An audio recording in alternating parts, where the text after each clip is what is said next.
Controller के सभी दोस्तों कंट्रोलर दोनों कंट्रोलर्स के कनेक्शन और हॉल सेंसर को जोड़ने के बाद में अब हमारे पास में जो मेन वायरिंग का काम है वो यहाँ पर फ्रंट में फ़िलहाल ख़त्म हो गया, क्योंकि अब हमको यहाँ पे पावर सप्लाई लेके आनी है और उसके लिए जो हमारी जो बैटरी ट्रे है वो गाड़ी के पीछे अब यहाँ पर इंजन डिसमाउंटिंग और उसकी जो गियर बॉक्स की जो प्लेट है उसको बनाने के बाद में अब जो दूसरा एक ज़रूरी काम होता है वो है गाड़ी में बैटरी के लिए जगह को तलाशना।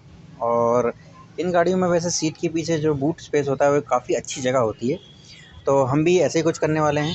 लेकिन प्रॉपर लोड डिस्ट्रीब्यूशन के चलते हम कुछ बैटरियां पीछे रखेंगे और कुछ बैटरियां आगे इंजन बे में ही फ़िट करने की कोशिश करेंगे, जो मैक्सिमम पॉसिबिलिटी होगी। अभी फ़िलहाल आप देख सकते हैं कि हमने ये पुरानी बैटरियां ली हैं। पुरानी इसलिए ली हैं ताकि कहीं भी अगर शॉर्ट सर्किट, क्योंकि मेटल बॉडी है, इनके टर्मिनल आपस में कनेक्ट हो सकते हैं तो प्रॉब्लम हो सकती है हमको। इस कारण से हमने पुरानी बैटरियाँ ली हैं, ख़राब हैं। 5 बैटरी का सेट ये है, 5 बैटरी का सेट ये है। इसी तरीके से इसमें 3 सेट और आ सकते हैं। इस तरीके से 25 बैटरियों का जो सेट है वो यहाँ पीछे की तरफ लग जाएगा। तो यहाँ पर 25 बैटरियों का सेट आसानी से लग जाएगा। तो उसके लिए हमारे पास में ये एंगल हमने काटे हैं ताकि हम चेक कर लें प्रॉपर तरीके से कि रखने में कोई प्रॉब्लम ना हो।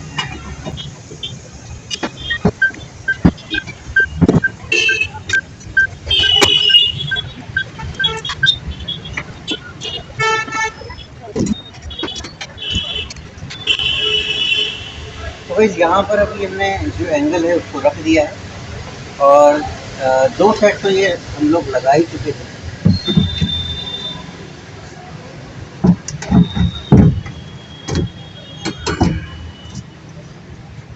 और इसके अलावा हमने कुछ और सेट बनाए हैं, वो भी यहाँ पर रख लेते हैं और साथ ही साथ बैटरियाँ भी जमा लेते हैं।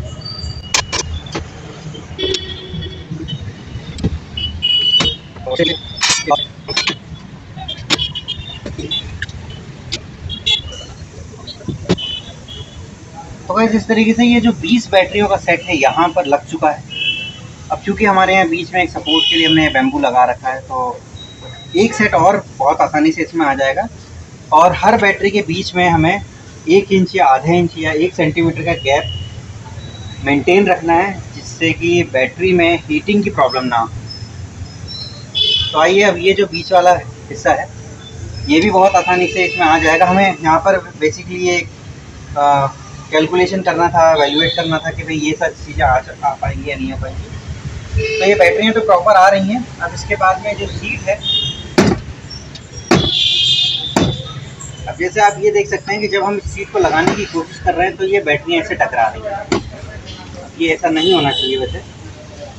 तो उसके लिए हम ये कोशिश करेंगे कि इस तरफ पीछे की तरफ जो बैटरियाँ हैं वो थोड़ी सी मतलब ये जो पूरा पार्टीशन है इसको थोड़ा सा हल्का सा पीछे करने की कोशिश करेंगे। हालांकि हमारे पास में अभी भी जगह है, क्योंकि ये जो है ये 7 सेंटीमीटर के आसपास की जो जगह है ये काफ़ी ज़्यादा है। तो इन दोनों को हम थोड़ा सा और श्रिंक कर सकते हैं, जिससे कि ये जो पूरा सिस्टम है और पीछे की तरफ आ जाएगा। तो वैसे जो बैटरी ट्रे वाला जो काम था वो हम लोगों ने ऑलमोस्ट कर लिया है। यहाँ पर आप देख सकते हैं कि जो बैटरी ट्रे है वो तो हमने फिट कर ही दी है। मतलब एक्चुअली अभी उसको प्रॉपर तरीके से नट बोल्ट नहीं किया है, लेकिन ये जो है 5 यानी कि 25 बैटरियों का जो पूरा सिस्टम है वो यहाँ पर बन के तैयार है। अब इसके बाद में जो अगला काम रह जाता है वो है इसके चार्जिंग सॉकेट का काम। तो यहाँ पर आप देख सकते हैं कि ये एग्जिस्टिंग फ्यूल लिड है। और अगर हम चार्जिंग सॉकेट की बात करें तो हमारे पास में ये 16 एम्पियर का एक चार्जिंग सॉकेट दिया हुआ है। बेसिकली ये एसी वगैरह में इसको वॉल माउंटेड सॉकेट कहते हैं बेसिकली। और इसका हम यूज़ करने वाले हैं अपने इस सॉकेट में चार्जिंग के लिए। बाकी इसके अंदर से जो फिर वायरिंग निकलेगी वो चार्जर अलग से लगेंगे, लेकिन बेसिकली ये पोर्ट रहेगा। और इसके साथ में हम अपने हिसाब से 4 मीटर, 5 मीटर, 6 मीटर जो भी साइज़ का वायर होगा वो वायर लेके यूज़ कर सकते हैं। तो आइए सबसे पहले जो फ्यूल लिड है उसमें से ये जो इनलेट पाइप है ये निकाल लेते हैं और इसको फिट करने की कोशिश। सॉकेट कुछ इस तरीके से हमने यहाँ पे फिट कर लिया है और इसको निकाल भी सकते हैं। इसको हल्का सा ऊपर करके हमें खींचना होता है ये यहाँ पे फिट हो गया है। कैप भी प्रॉपर तरीके से लग रही है। थोड़ा सा गैप ज़्यादा है तो हम ये नीचे वाला हिस्सा बाद में कट कर सकते हैं, इसकी पोजीशन को थोड़ा सा सेट कर सकते हैं। अब अगर पीछे की बात करें तो पीछे वाला पैनल भी बिल्कुल परफेक्टली लग गया है। यहाँ पर मैं अगर आपको दिखाऊं तो ये देखिए पीछे की तरफ ये इस तरीके से यहाँ पर इसका माउंटिंग लगी हुई है और इसी में से नीचे से हम वायर निकालेंगे और उस वायर को हम पीछे से यहाँ से लाते हुए बिना किसी कट या छेद के यहाँ पर फिट कर देंगे और ये जो पैनल है ये भी इस तरीके से लग जाएगा। अब आइए ये जो बैटरी ट्रे है इसकी जो माउंटिंग है या कहें कि इसको हमें फ़िट करना पड़ेगा, क्योंकि इतनी बड़ी ट्रे को हम ऐसे नहीं हवा में रख सकते हैं। तो अभी हम लोग ऐसा कुछ करने वाले हैं कि 2 हुक यहाँ पे लगाने वाले, एक यहाँ पे एक यहाँ पे और एक हुक यहाँ पर नीचे की तरफ, ताकि इसमें हम यहाँ पर छेद करके 10 के नट से कस सकें। क्योंकि वज़न ही इसका बैटरी का काफ़ी ज़्यादा रहेगा तो ऐसा बहुत ज़्यादा इसको वेल्ड करने की या फिर बहुत ज़्यादा जैक की या फिर बहुत ज़्यादा लीवर लगाने की ज़रूरत नहीं पड़ेगी। सिर्फ हल्का सा हमको ऐसा कुछ करना है कि बम्पी रोड में ये ट्रे अपनी जगह पे स्टेबल रहे। तो 4 अलग अलग कोनों पे 4 जगह पे हम छोटे छोटे नट बोल्ट कस सकते हैं। तो आइए ये वाला काम भी कंप्लीट कर लेते हैं।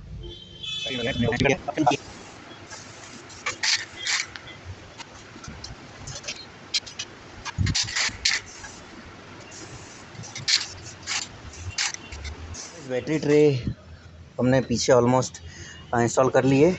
यहाँ पर 4 क्लैंप हमने लगा लिए हैं जैसे हमने पहले बताया था, और अभी हम फ़िलहाल सभी को इसमें नट बोल्ट करने वाले हैं।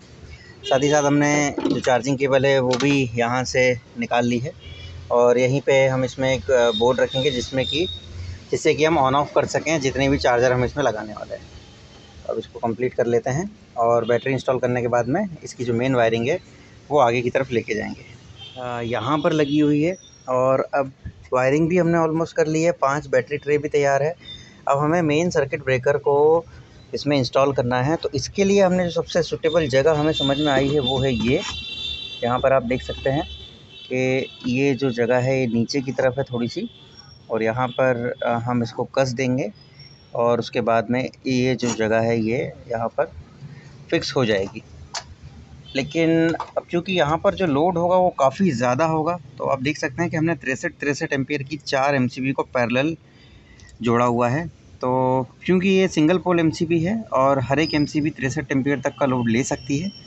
और अब हमारी प्लानिंग ये है कि हम यहाँ पे एक पैरेलल स्ट्रिप लगा देंगे इस तरफ और एक इस तरफ। तो 63 के हिसाब से 240 एम्पीयर के हिसाब से 240, 250, 252 एम्पीयर के आसपास ये करंट का जो फ़्लो है वो झेल सकती है, ऐसा हम मानते हैं, क्योंकि पैरेलल का नियम यही है। तो अभी फ़िलहाल आइए ये जो कनेक्शन है ये कंप्लीट करते हैं और यहाँ पर बैटरी रख के सप्लाई को आगे पहुँचाते हैं। तो दोस्तों हमने यहाँ पर हमारी जो मेन सर्किट ब्रेकर है उसको इंस्टॉल कर लिया है और ये 35 स्क्वायर mm का वायर है। इसको 4 बराबर हिस्सों में हमने स्प्लिट कर दिया है और उसके ऊपर सेपरेट जो स्लीव है वो लगा दी है और इस स्लीव को हम स्ट्रिंग कर देंगे। उसके बाद एक मोटी स्लीव लगाएंगे यहाँ ऊपर से और फिर हर एक एमसीबी में ये जो वायर है लक्स के साथ में लगा देंगे ताकि जो लोड डिस्ट्रीब्यूशन है बराबर रहे। फिर यहाँ से 4 अलग अलग स्ट्रिप ले लेंगे, क्योंकि हमारे पास में 1 2 3 4 5 लाइन है और चारों में से एक एक ले लेंगे, किसी एक में से 2 ले सकते हैं। इस तरीके से हम जो बैटरी की सप्लाई है वो प्रॉपर तरीके से रख सकते हैं। वैसे हमारा मानना ये है कि क्योंकि हमने 4 बराबर हिस्सों में बांटा है, 4 एमसीबी है, तो यहाँ पे 4 बैटरी की सप्लाई रखें, बाकी जो दूसरी रखेंगे उसको हम आगे अलग से ऐड ऑन कर सकते हैं उसमें। तो बस कुछ इस तरीके से हमने अपनी सभी बैटरियों को यहाँ पर जमा दिया है। अब देख सकते हैं कि 5-5 बैटरियों की 5 सीरीज़ हमने बनाई है। तो उससे हम लोग ये करने वाले हैं कि ये सभी के माइनस हम एक एल्युमिनियम स्ट्रिप से जोड़ देंगे और इनको जोड़ देंगे। इस तरीके से हम सभी की जो लाइन है वो जोड़ देंगे आपस में, और उसके बाद में सभी में 2-2 जो जंपर हैं प्लस माइनस से जोड़ेंगे। तो यहाँ पर हमको एक तरफ प्लस का पॉजिटिव मिल जाएगा 60 वोल्ट और एक तरफ माइनस का 60 वोल्ट मिल जाएगा। तो दोस्तों हमने अभी सभी बैटरियों को यहाँ सीरीज़ में लगा दिया है। एक्चुअली अभी हमने कनेक्शन नहीं किए हैं। 5 बैटरी ये हैं, 5 ये है, ये इस तरीके से 5 5S 5P यानी 5SP5 करके जो सीरीज़ है, आप मोटे तौर पे समझ सकते हैं। 5 की सीरीज़ है, 5 की पैरेलल है, ये बैटरी पैक बनेगा। अभी हम करने ये वाले हैं कि कुछ इस तरीके के, ये जो एलुमिनियम की स्ट्रिप होती है, ये लगभग 2 mm मोटी और लगभग 20 mm चौड़ी एलुमिनियम की स्ट्रिप है। हम कुछ इस तरीके से इसको करने वाले हैं। ये इसमें यहाँ पे नाप से छेद करेंगे और सभी पूरी लाइन को पैरेलल जोड़ देंगे। सेम लाइन इस वाले टर्मिनल के साथ में करेंगे और बीच में ये दो जो पैरेलल जंक्शन है कुछ इस तरीके से लगा देंगे, तो ये दोनों आपस में जॉइंट हो जाएंगे। अब कैलकुलेशन के हिसाब से ये लगभग 200 एम्पीयर तक का लोड ये पत्ती ले सकती है। और ये हमारा जो बैटरी पैक है टोटल 150 एम्पीयर के आसपास का बनेगा। तो आइए ये वाला काम कर लेते हैं। इसके अलावा हम लोगों ने यहाँ पर जो MCB है ये पूरी तरीके से कंप्लीट कर ली है। यहाँ पर हमने जो जॉइंट है वो भी लगा दिया है, बढ़िया जॉइंट लगाने की हमने कोशिश की है, लक्स वगैरह पंच किया है यहाँ पे। और इन चार वायरों के बदले में यहाँ पर हमने 5 वायर के आउटपुट लिए हैं। सेम इसी तरीके का आउटपुट हमने ये जो माइनस का वायर दिया हुआ है इसमें दिया हुआ है। यहाँ पर एक 35 स्क्वायर mm का मोटा वायर आया है और यहाँ पर लगभग 10 स्क्वायर mm के जो वायर हैं, इनके 5 वायर निकले हुए हैं।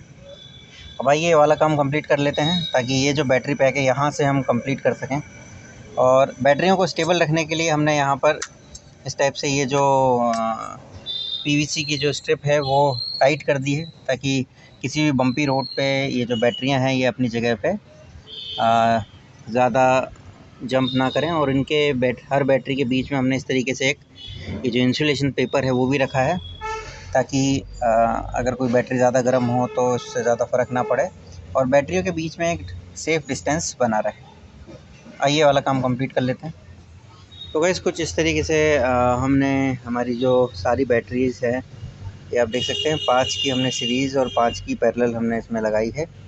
यहाँ पर हमने ये 2 mm बाई 20 mm की जो एलुमिनियम स्ट्रिप है उसको हमने as a jumper cable use किया है सभी को पैरेलल कनेक्ट करने में, और फिर उसको सीरीज़ में कनेक्ट करने में हमने 2-2 जंपर का यूज़ किया है। यहाँ पर हमने 5 वायर 10 स्क्वायर mm के लिए हैं जो माइनस के लिए गए हैं। और यहाँ लास्ट में अगर देखा जाए तो यहाँ पर 5 वायर हमने लिए हैं जो कि ये भी 10 स्क्वायर mm के हैं और ये हमने 63 एम्पीयर की MCB ली है यहाँ पे।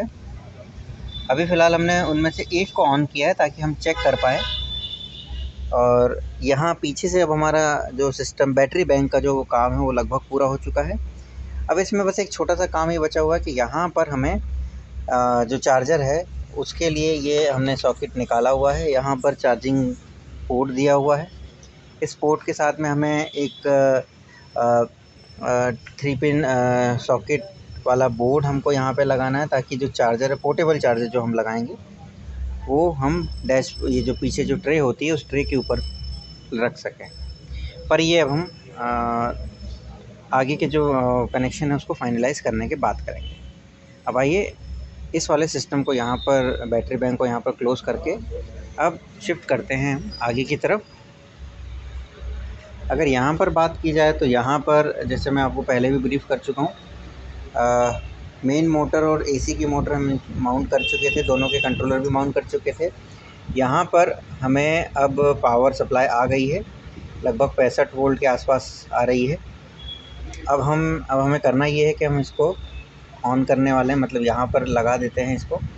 और उसके बाद में 12 वोल्ट के जो इस बैटरी के साथ में जो कनेक्शन है वो भी हम करेंगे। मैं धीमे धीमे आपको समझाते जाऊँगा सारी चीज़ें। तो अब आइए इसके कनेक्शन कर देते हैं और इग्निशन के जो चाबी से जो इग्निशन होता है उसके कनेक्शन ऑन करके एक बार इसको जैक पे लगाकर चला के देखते हैं। हमारी जो टेम्परेरी वायरिंग जो है हमने कंप्लीट कर ली है और मेन वायरिंग लूम से कनेक्शन भी हमने कर दिया है। हमारे पास में 65 वोल्ट आउटपुट आ रहा है। हमने जो मेन ड्राइव कंट्रोलर है उसको हमने इग्निशन दे रखा है और अब आप देख सकते हैं गाड़ी अभी न्यूट्रल में है बेसिकली, और लेकिन इंगेज है। देखिए एक आवाज़ आपको सुनाई देगी।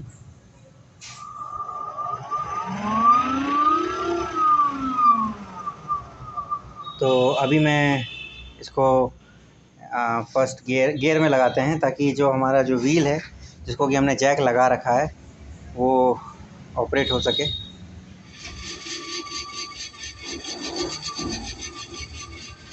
अभी भी रिवर्स में चल रही है। तो गाइस अभी हमने रिवर्स गियर लगाया है और अब ये गाड़ी फॉरवर्ड डायरेक्शन में चल रही है।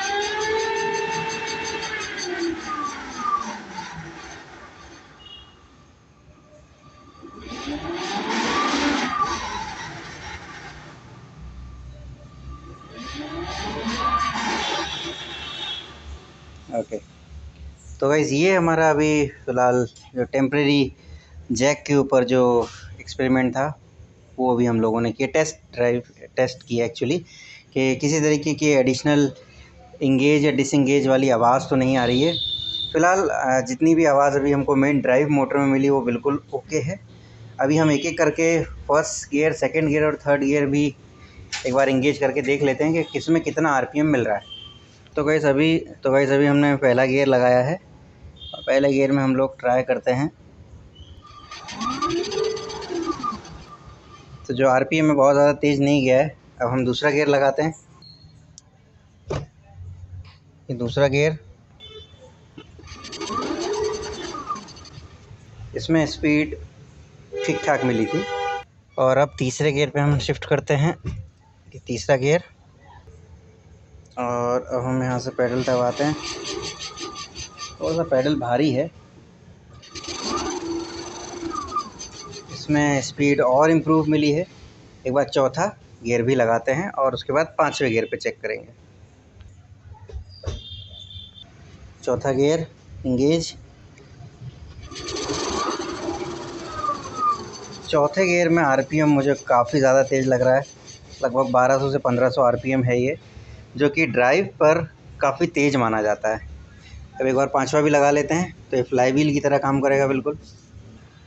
तो अब ये पांचवा गियर दोस्तों, ये कम से कम 2000 आरपीएम था दोस्तों। तो ये इस तरीके से हमने भी इसका जो आरपीएम टेस्ट या एक तरीके से ड्राइव टेस्ट, और जो गियर जो कपलर हमने लगाया उसका इंगेज टेस्ट हमने किया। किसी तरीके से किसी भी गियर में अलग से कोई आवाज़ तो नहीं आ रही है। अभी फ़िलहाल सब कुछ ओके है। और ऐसा मुझे को, क्योंकि अभी तो नो लोड कंडीशन में है तो गर्म होने का कोई सवाल ही नहीं है। अभी हम एक बार जो एसी कंप्रेसर का जो टेस्ट है वो भी कर लेते हैं। एसी कंप्रेसर भी चालू हो रहा है कि नहीं, कोई आवाज़ अलग से तो नहीं आ रही है। बाकी इसमें जो रिवर्स वाला जो फंक्शन है वो हम यहाँ पर आप देख सकते हैं कि जो 3 स्पीड और ये रिवर्स का जो रिवर्स ड्राइव वाला जो फंक्शन है वो भी हम इसमें एक्टिवेट करेंगे, लेकिन वो जब हम फाइनली डैशबोर्ड पे पहुँचेंगे तब। अब आइए इसके एसी कंप्रेसर पे काम करते हैं। जो एयर कंप्रेसर एसी कंप्रेसर है उसको भी अब ऑन कर लिया है। बेसिकली बेल्ट बड़ी स्मूथ चल रही है, ऐसा कोई बहुत ज़्यादा नॉइस नहीं आ रही है। लेकिन जैसे हम कंप्रेसर, जो एसी कंप्रेसर है उसका जो क्लच है वो इंगेज करते हैं तब आवाज़ तेज़ी से बढ़ जाती है। आइए मैं दिखाता हूँ।